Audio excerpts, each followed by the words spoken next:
Hello বন্ধুরা, আজকে হচ্ছে ষষ্ঠী। ষষ্ঠীর পুজো শুরু হয়ে গেছে আমাদের বাড়িতে। আর যেহেতু মন্দির আছে, সবাই চলে এসছে পুজো দিতে। আমি এখনও ষষ্ঠীটা নিইনি, তবে ভাবছি নিব এই সামনের বছর। তো পুজো স্টার্ট করে তা আমি দিয়ে বাপের বাড়ি যাওয়ার জন্য একটু তোড়জোড় শুরু করে দিয়েছিলাম, কারণ আমরাও যাব ষষ্ঠী করতে। তো এদিকে একটু আলতা পরে নিচ্ছি। তারপরে দেখো আমার শাশুড়ি মা আমাদের সবাইকে ষষ্ঠীর জল সুতো সব পরিয়ে দিল। তো আমাদের নিয়মটা কিন্তু মানে এই যে পাখার মধ্যে জল দিয়ে গায়ের মধ্যে এইভাবে দেয়, ফল টল সব কিছু একসাথে নিয়ে।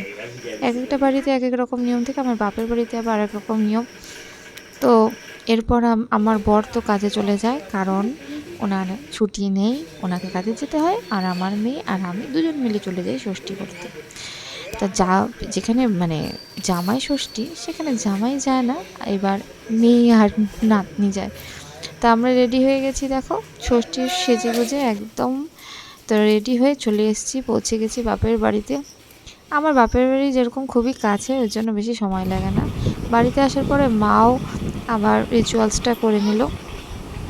আমাদের বাড়ির নিয়ম আবার এইরকম, দেখো দেখতেই পাচ্ছ, দুব্বর আটি দিয়ে জল ছিটায়, পাখা দিয়ে হাওয়া দেয়, আর হাতে ফলগুলো দিয়ে দেয়।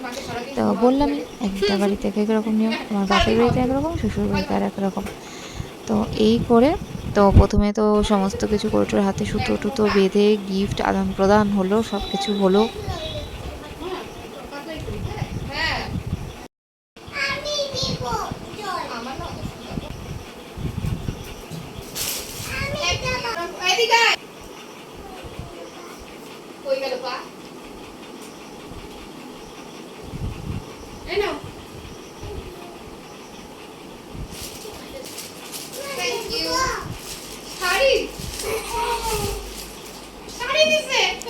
আর আমরা আমার জেঠুরা কিন্তু একসাথেই থাকি, একই বাড়িতে থাকি, আমাদের খাওয়া দাওয়াটাই শুধু আলাদা।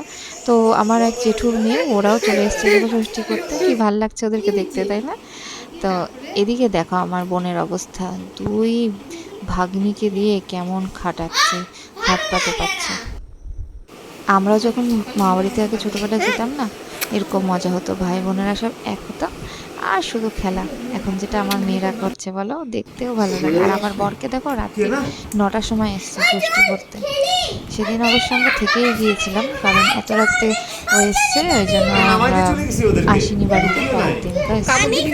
তো যেহেতু ওই দিন আমরা কোথাও বারও হতে পারিনি, ওই জন্য পরের দিন একটু বারও হয়েছিলাম।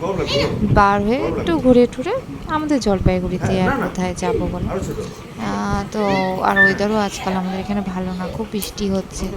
ওই জন্য পরের দিন সানডে ছিল, তো সানডের দিন একটু আশেপাশে ঘুরে টুরে, খাওয়া দাওয়াটাও সেদিনই হয়েছে, সানডের দিন যেহেতু ছুটিও ওর ছিল।